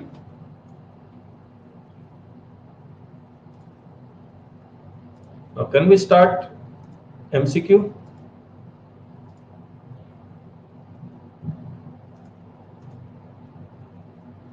देखिए, MCQ हमने दो पार्ट में डिवाइड किया हुआ है। ये जो MCQ है, पहला पार्ट जिसमें 20 क्वेश्चंस हैं, ये 20 क्वेश्चंस मैंने खुद बनाए हुए हैं, और बाकी जो और बाकी 20 क्वेश्चंस के आसपास है, ये डिफरेंट एग्जाम में आए हुए हैं, उसी का MCQ है। तो हम लोग पहले अपना MCQ करते हैं। जो मैं MCQ बनाता हूं उसका आइडिया ये है कि आपको हमने जो भी पढ़ाया है वो रिवाइज हो जाए। ठीक है? तो इनकम टैक्स का पहला MCQ करते हैं। Examine in following cases, tax is compulsory payment authorised by law, true and false बताना है। गिफ्ट इज वॉलंटरी पेमेंट, बताइए। टैक्स इज कंपल्सरी पेमेंट, नहीं, true and false, both true, both true, ठीक है, सी, ठीक है। Question 2, income tax is tax on income, income tax is tax on, indirect tax is tax on expenditure, both true.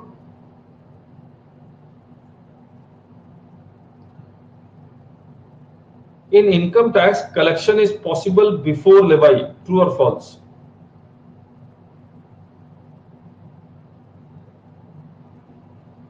False. In indirect tax, collection is possible before levy, true. तो false true is the answer, B is the answer. मैं income tax में आपको कुछ और insight दे देता हूं।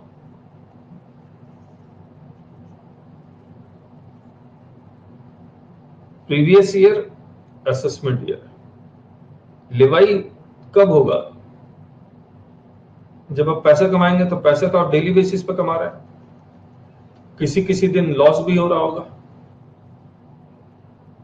लेकिन आपको ईयर एंड में जाके आपको इनकम कैलकुलेट करना है 31 मार्च के बाद, और फिर आपको टैक्स देना है ड्यू डेट ऑफ फाइलिंग और रिटर्न से पहले। सही बात है? तो पहले लिवाई हो रहा है, बाद में कलेक्शन हो रहा है।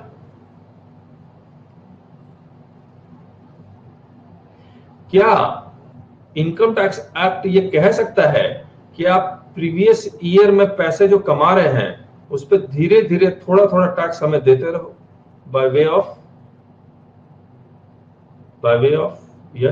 Of advance tax. लेकिन एडवांस टैक्स भी आपसे क्या 1 अप्रैल को ही मांगा जा रहा है या बाद में मांगा जा रहा है? वो तो क्वार्टरली बेसिस में 15th ऑफ एवरी क्वार्टर मांगा जा रहा है, तो अप्रैल में जून, 15 जून को मांगा जा रहा है। तो आपने 15 जून तक जो पैसे कमाने वाले हैं या जो कमा चुके हैं उस पर तो टैक्स मांग रहा है वो। तो ये कहता है कि यहां एस्टिमेट कर लो पूरा टैक्स एस्टिमेट करने के बाद 100 रुपए आया, उसका 15% हमें जमा कर दो। तो this is also levy, but collection is after levy, not before. सही बात है या नहीं?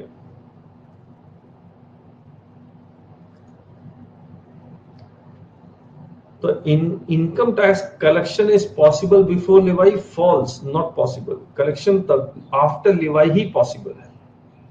लेकिन इनडायरेक्ट टैक्स में एडवांस अगेंस्ट सर्विसेज अगर रिसीव हो जाता है, सर्विसेज आपने नहीं भी प्रोवाइड किया तो भी आपको जीएसटी देना पड़ता है। सही बात है या नहीं?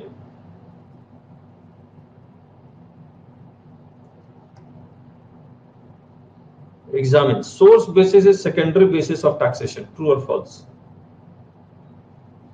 False. Resident basis is primary basis of taxation. This is also false. Both false. सबसे पहले कौन सा रूल अप्लाई करेंगे? सबसे पहले सोर्स बेसिस, तो therefore this is primary basis of taxation. उसके बाद resident basis, this is secondary basis of taxation. Correct है? 5. Finance Act 2020 gives effect to financial proposals for the financial year 2021. True or false?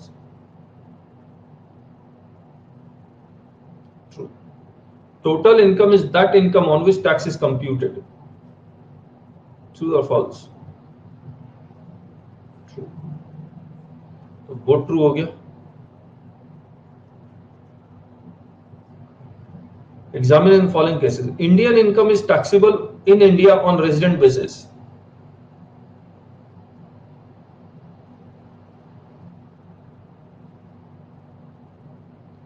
False. कैसे true हो गया? Indian income है तो India में taxable होगा सोर्स बेसिस पे।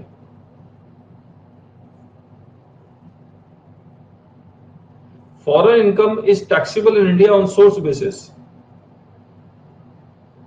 False. Foreign income in India is taxable only on resident basis.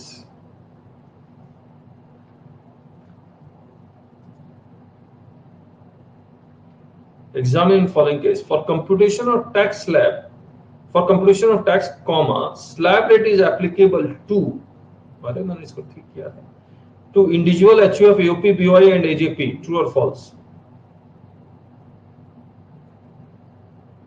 True. एक बार बताइए, अगर आप लॉन्ग टर्म कैपिटल गेन कमा रहे हैं तो स्लैब रेट एप्लीकेबल होगा?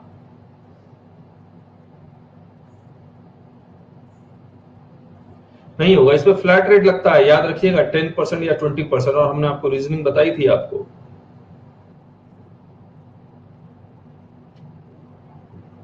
For computation of tax comma flat rate is applicable to company firm या एलएलपी, ट्रू और फॉल्स? True, both true. बताइए, ये सही था, ये दोबारा कैसे आ गया इतना चेक करने के बाद? Examine following. Resident senior citizen is a person whose age is at least 60 years in the relevant previous year.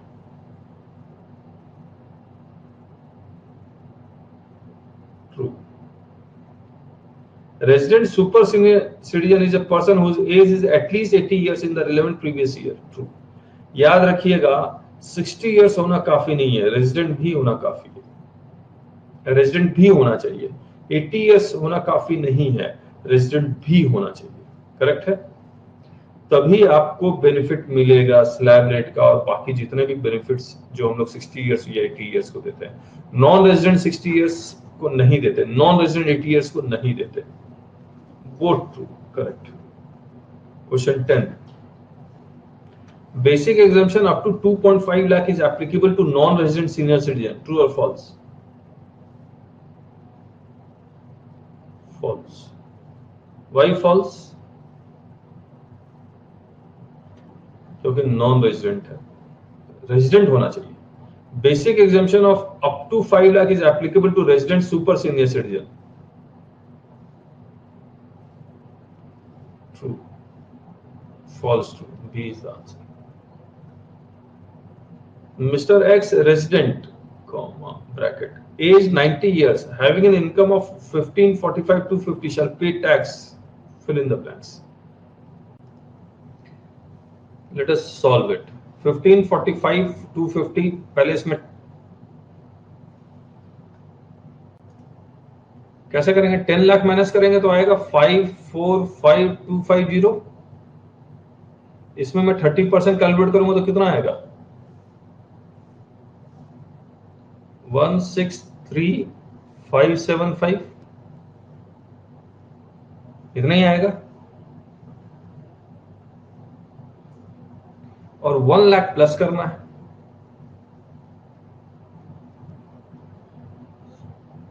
तो D will be the answer.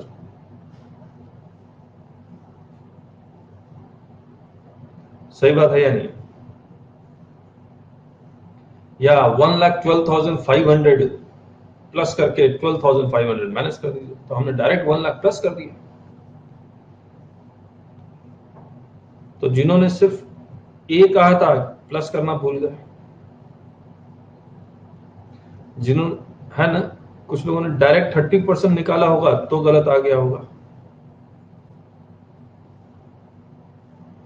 अच्छा, बद्री जी has sent one form, certificate of registration of firm, जहां पर कर्नाटका में they have passed a state law for registration of firm। तो अपने अपने act, state का act देख लीजिए, वहां पर रजिस्ट्रेशन शायद कंपलसरी है। Examine in following case. Mr. X, non-resident, age 69 years, shall not pay any tax up to an income of 5 lakh. True or false? False. Tax देना पड़ेगा। कितना टैक्स देंगे? 5 लाख पे कितना टैक्स? कितना tax? 12,500, correct, 12,500। Mr. X, resident age 55 years, shall not pay any tax up to an income of 3 lakh. True or false? False.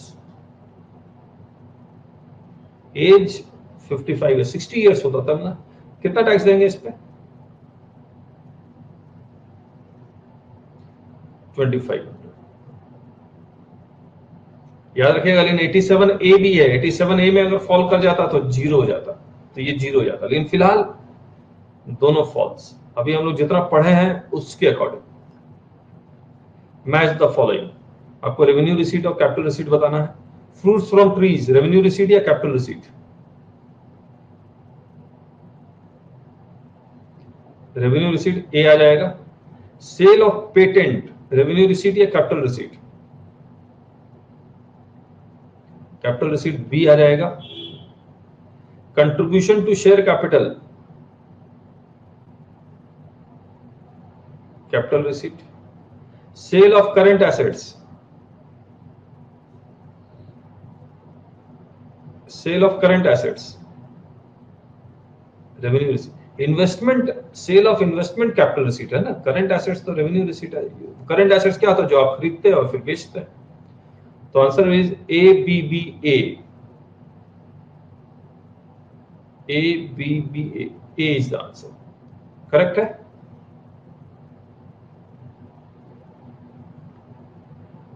Personal gifts, revenue receipt या capital receipt?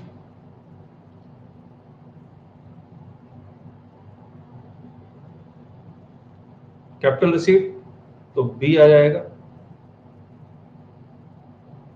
Professional gift, revenue receipt, A आ जाएगा। Accident compensation,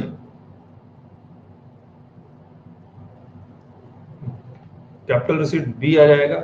loan, capital receipt, B आ जाएगा। B A B B, B A B,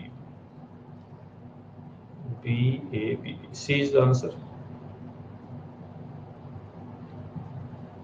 for future of advance money paid for investment in assets, यानी कि आपने property के लिए advance दिया था या शेयर्स के लिए एडवांस दिया था,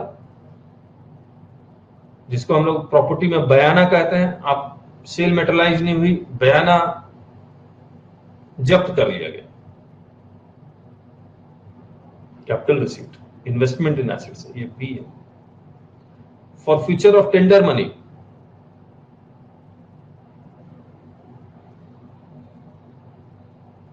टेंडर मनी, टेंडर क्या होता है कि आप कोई बिजनेस में आप पैसा लगाते हैं, वो फॉरफिट हो गया, तो जिसने फॉरफिट किया उसके लिए रेवेन्यू रिसीट या कैपिटल? आपके लिए तो रेवेन्यू, आपके लिए भी सोचना होगा रेवेन्यू एक्सपेंडिचर या कैपिटल एक्सपेंडिचर, लेकिन जिसने फॉरफिट किया उसके लिए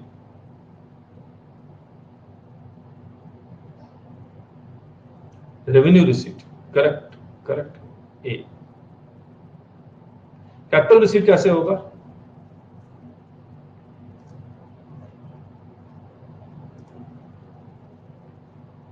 टेंडर तो आप बिजनेस के लिए करते हैं।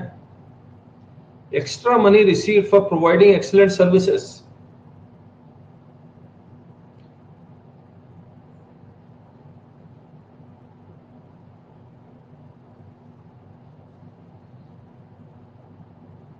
जैसे आप जॉब कर रहे हैं, जॉब में आपको बोनस मिल जाता है, कॉन्ट्रैक्ट में नहीं लिखा होता लेकिन आपको बोनस मिलता है।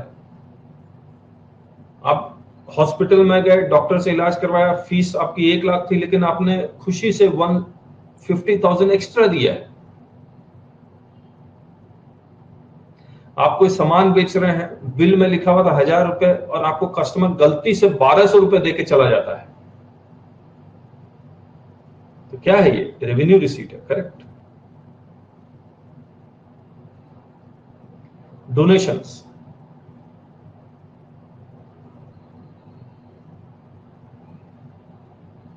कैपिटल रिसीट है, करेक्ट।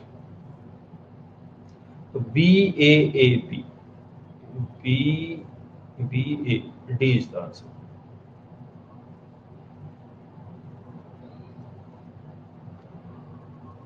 अब रेवेन्यू एक्सपेंडिचर और कैपिटल एक्सपेंडिचर बताना आपको। Expenditure incurred for repairs of property,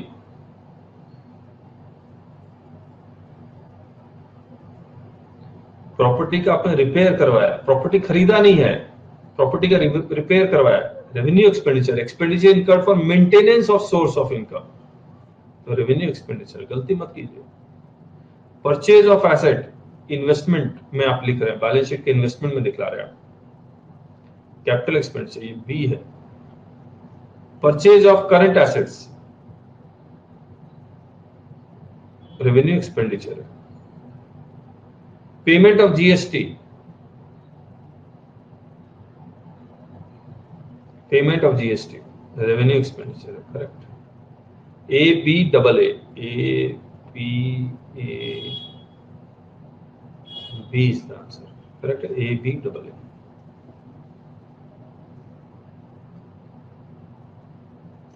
अब देखिए आपको ये मैच करना है कि agriculture 3A,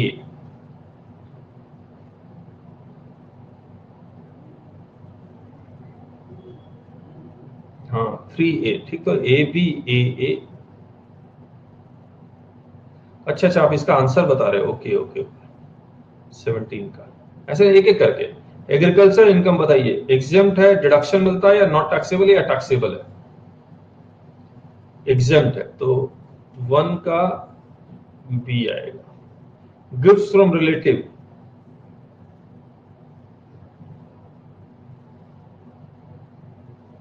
not taxable,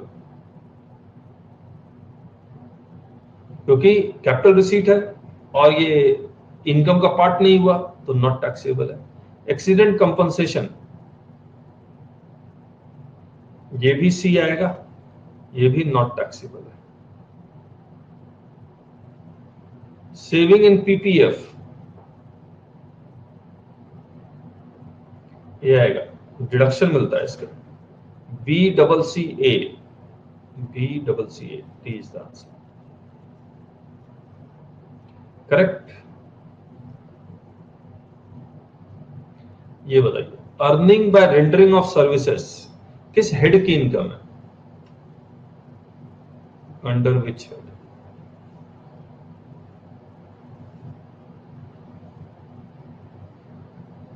salary, यानी कि सी आएगा। Rent from house property, house property का आएगा A. Sale of current assets, PGBP का आएगा। सेल ऑफ इन्वेस्टमेंट,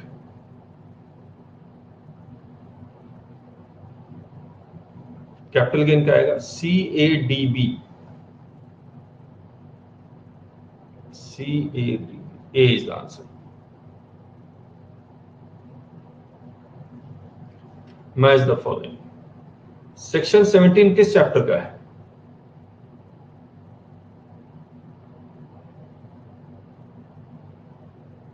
मैंने कहा था सेक्शन याद करना है, सैलरी का, बहुत बढ़िया।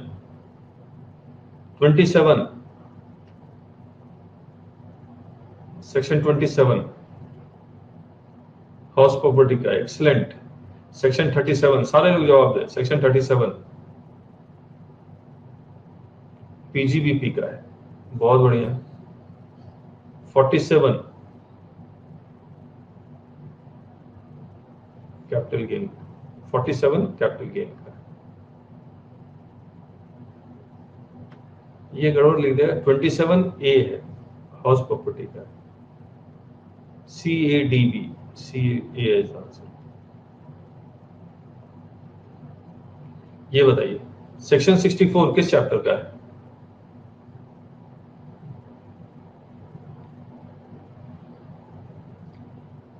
क्लबिंग का।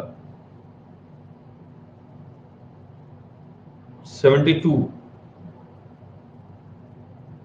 सेक्शन 72 सेट ऑफ का। 9 सेक्शन 9 किस चैप्टर का है? रेजिडेंशियल स्टेटस का। 10 एग्जेम्पशन का, DABC, DABC, D is the answer. Examine in following cases. Every financial year act as both previous year and assessment year. True and false? Assessment year is that financial year in which return is filed and tax is paid. True. Both. तो we completed, ये वो MCQ थे जो हमने बनाया था। कैसा था MCQ?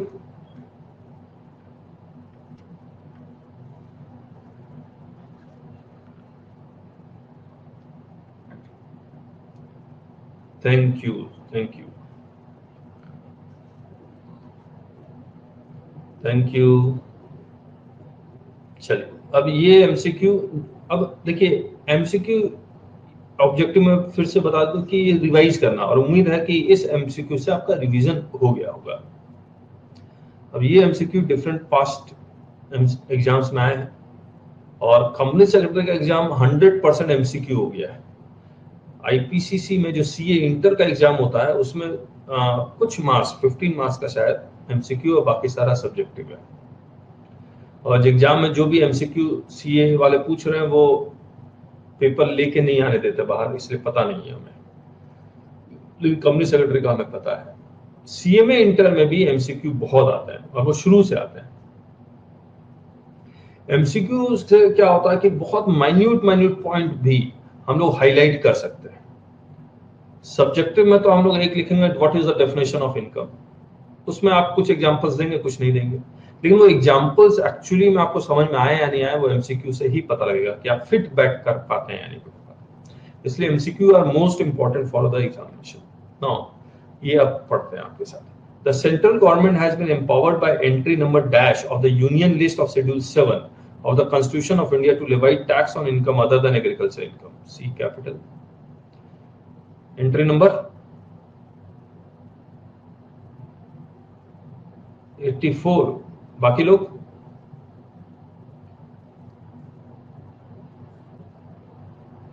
सब 84 ही करें, बाकी लोग तो जल्दी बताइए। 84 गलत है, 84 रॉन्ग है, 82 करेक्ट। 82 इनकम टैक्स है, इसको मैं 83 कर दूंगा। अच्छा 84 दो बार आ गया, इसको 83 कर दूंगा। 83 में कस्टम्स है, 84 में एक्साइज है 5 पेट्रोलियम प्रोडक्ट्स प्लस टेबेको पे। याद आया आपको? Income tax is charge in financial year, assessment year, previous year, accounting year. Previous year. A person includes only individual and chief individual this. फटाफट बताइए, ये सब क्वेश्चन बहुत ज्यादा स्टैंडर्ड वाले नहीं है। Describe the status of the following person, that is individual HUF firm, या कौन है? XY are legal heirs of Z. Z died in 18 and XY carry on the business without entering into partnership. इसको cross कर देंगे। HUF correct. Municipality of Delhi falls under dash category of persons. Local authority. According to section 2 subsection 24,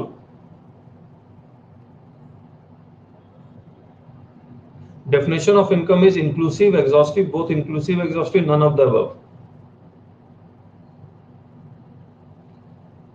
कैसे start होता है income का definition? Income includes, exhaustive मतलब अगर means लिखा हुआ है तो इसका मतलब एग्जॉस्टिव है। जैसे मैं कहूं प्लानेट क्या है तो आप 8 नाम दे देंगे, उसके अलावा कोई प्लानेट नहीं है। जैसे मैंने मिठाई कही थी, मिठाई इंक्लूड्स बर्फी, पेड़ा, फिर बाकी फुल स्टॉप, इसका मतलब एग्जांपल के रूप में। तो इनकम का definition by way of example है, includes. The term income includes following types of income: legal income, illegal income, legal and illegal income both, none of the above. क्या illegal income पे भी tax लगेगा या नहीं लगेगा? Yes लगेगा। Income को हम लोग दो ही पार्ट में डिवाइड करते हैं, रेवेन्यू एंड कैपिटल। चाहे वो रेवेन्यू लीगल हो या इलीगल हो, उससे कोई फर्क नहीं पड़ता। AB and company received 2 lakh as compensation from CD and company for premature termination of contract of agency.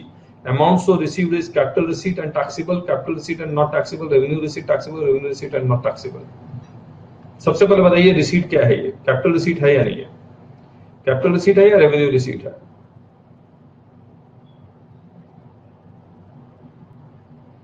Capital receipt है।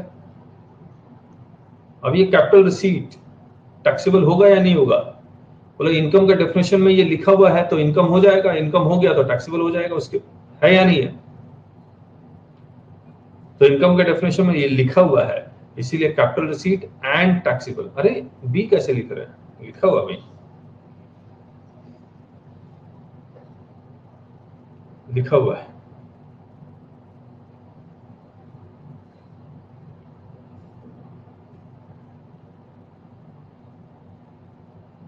Subsidy given as assistance to carry on business already commenced is a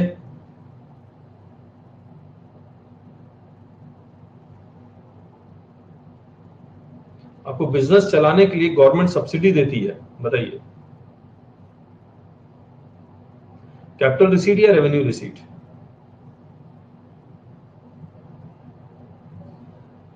अरे क्या कर रहे हैं आप लोग सोच क्यों नहीं पा रहे हैं? मैं समझ नहीं पा रहा हूं। Why you are not able to think?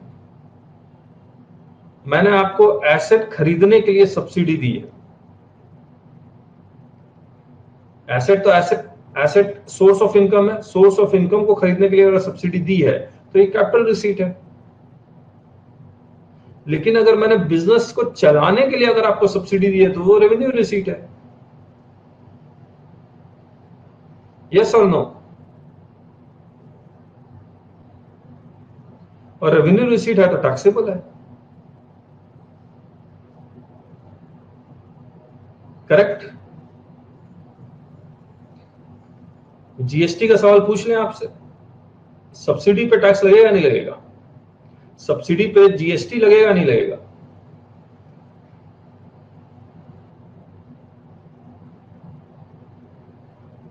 आप लोग भूल गए, कंसिडरेशन के डेफिनेशन में सब्सिडी बाय गवर्नमेंट नहीं लगता। Correct Amit ji, correct.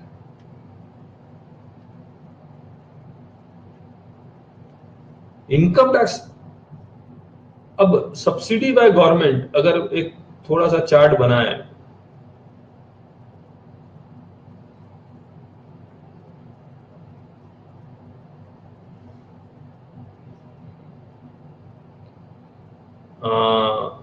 Revenue receipt, capital receipt, income tax, GST.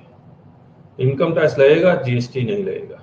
Capital receipt हुआ तो इनकम टैक्स नहीं लगेगा और जीएसटी तो लगता ही नहीं है। यही मतलब निकलेगा।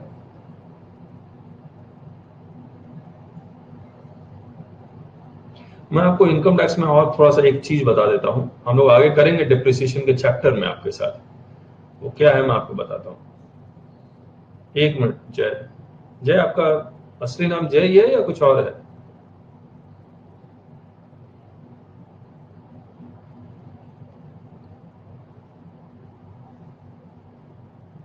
₹10 लाख का एसेट है, गवर्नमेंट ने सब्सिडी दी आपको 2 लाख रुपए का,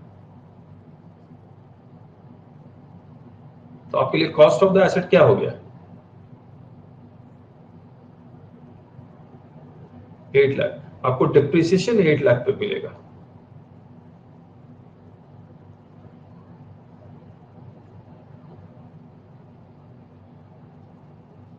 तो डिप्रिसिएशन कम हो गया,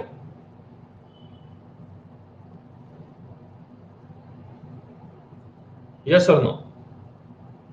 तो subsidy by government capital receipt है, लेकिन इनडायरेक्टली उस पर इनकम टैक्स लग गया या नहीं लग गया? इनडायरेक्टली, यस और नो? यस। जय क्या पूछ रहे थे आप? चलेगा जय?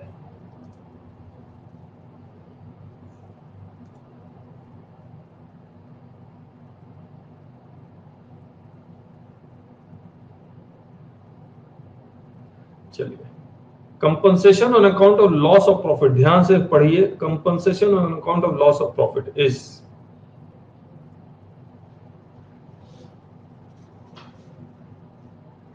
बताइए, रेवेन्यू रिसीट, कैपिटल रिसीट?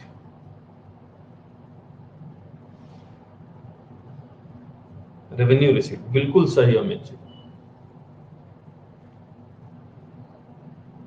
बाकी लोग एग्री कर रहे हैं?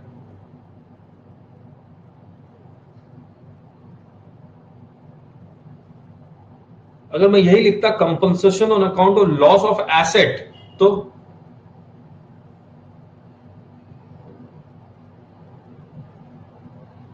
और ये कंपनसेशन देगा कौन? ये कंपनसेशन देगा कौन?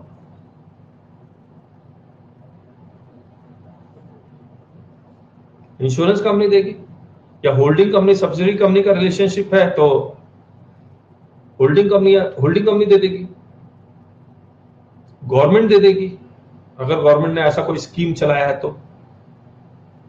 सही बात है या नहीं है?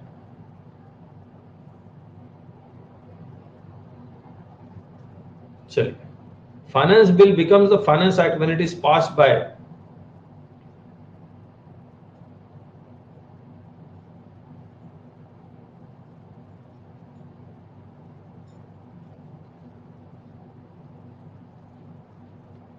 C. Out of the following items, which is or are revenue receipts? Bonus shares received by dealer of shares. बताइए revenue receipt या capital receipt?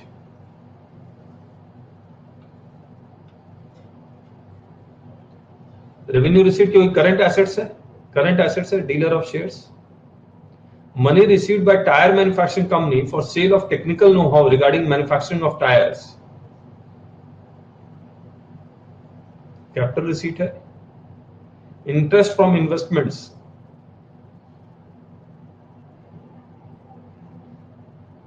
रेवेन्यू रिसीट है हिमांशु जी।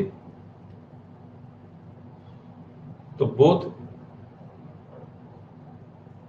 रेवेन्यू रिसीट, ए सी, तो यहां सी कर देता हूं। D will be the answer. From the following, take the expenses which is or are treated as revenue expenditure. An expenditure incurred in connection with acquisition or installation of fixed asset.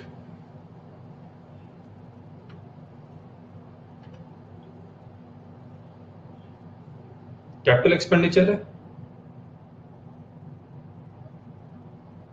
अब देखिए इसमें होगा क्या, मैं आपको बताता हूं। आपने एसेट खरीदा 10 लाख रुपए का और इंस्टॉल करवाने के लिए उससे आपसे 2 लाख रुपए एक्स्ट्रा लिया गया, तो invoice value of the asset में 10 लाख लिखा होगा, लेकिन इंस्टॉलेशन का अलग से किसी और से आप इंस्टॉलेशन करवा रहे हैं उसका 2 लाख, तो total value of the assets 12 lakh मानेंगे? यस और नो? तो जो आप कैपिटलाइज करेंगे यानी कि बैलेंस शीट में ले जाएंगे 12 लाख, डिप्रिसिएशन किस पे देंगे आप? 10 लाख पे या 12 लाख पे? किस पे क्लेम करेंगे डिप्रिसिएशन? 12 लाख। अगर ये रेवेन्यू एक्सपेंडिचर होता तो ये 2 lakh profit and loss account में ले आके पूरा माइनस कर देते। यस और नो? क्योंकि ये कैपिटल एक्सपेंडिचर है इसीलिए इसको हमने कैपिटलाइज किया। और ये जानना बहुत ज्यादा जरूरी है, रेवेन्यू एक्सपेंडिचर या कैपिटल एक्सपेंडिचर का डिफरेंस ये आइडेंटिफाई करना बहुत जरूरी है, क्योंकि इनकम टैक्स एक्ट के पीजीबीपी के हेड में जब मैं जाऊंगा और वहां पर जब मैं डिस्कस करना शुरू करूंगा तो वहां पर लिखा हुआ है सेक्शन 37 में कि revenue expenditure is allowed as deduction, यानी कि 100% आप माइनस कर सकते हैं। तो ये डिफरेंशिएशन आना चाहिए आपको। An expenditure incurred in raising capital, बताइए रेवेन्यू एक्सपेंडिचर या capital expenditure? Share capital, public issue लेके आ रहा है उसमें खर्चा हो रहा है, कैपिटल एक्सपेंडिचर। बहुत बढ़िया। Expenditure incurred in purchase of goods for resale, ये रेवेन्यू एक्सपेंडिचर, ये सी कर देता हूं। सॉरी ये तो ठीक है, ए बी बोथ, तो C will be the answer. The maximum amount on which income tax is not chargeable in case of a man or woman whose age of 60 years or above who is not resident of India is 2,50,000. Correct? इसको small करना होगा, small ठीक है। The maximum amount on which income tax is not chargeable in case of firm is, इसको भी small, D, flat rate लगता है, तो this is answer. So we completed the first chapter. तो ये अब हम लोग की जो फ्री क्लासेस हम लोग दे रहे थे वो कंप्लीट हो गया है। तो अब आप लोग अपना क्या क्या करें, ईमेल आईडी आप लोग का सब है ही मेरे पास। अब मैं क्या करूंगा, ईमेल में आपको नोटिफिकेशन जाया करेगा क्लासेस का, और ईमेल में अगर नोटिफिकेशन आपको नहीं भी मिलता तो कोई बात नहीं, आपको सिंपली क्या करना है, आपको मैं चैट में लिख रहा हूं, इस वेबसाइट में जाना है आपको,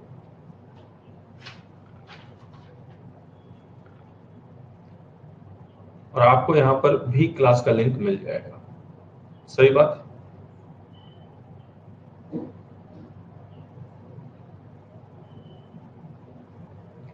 कमलदीप जी, स्वागत है आपका। तो आज के लिए विदा लें आप लोग से।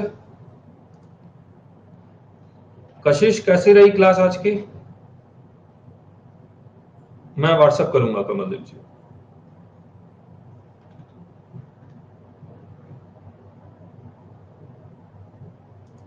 समझ में आ रहा है आपको?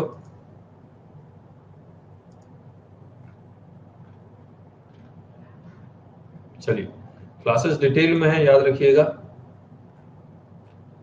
और इसी तरह से हम लोग हर क्लास करेंगे। क्लासेस खत्म होते he will be discussing MCQ, both types of MCQ, जो एग्जाम में आ चुके हैं और जो हम लोग कर रहे हैं। सो थैंक यू सो मच, कल मिलते हैं आपसे। रेजिडेंशियल स्टेटस नई क्लास स्टार्ट करेंगे, रेजिडेंशियल स्टेटस। कमलदीप जी, लाइव क्लासेस में आते रहेंगे तो हो जाएगा आपका इनकम टैक्स, और रिकॉर्डेड में तो जब मन करता है तब देखते हैं आप, तो ये वो दिक्कत है सेल्फ मोटिवेशन की।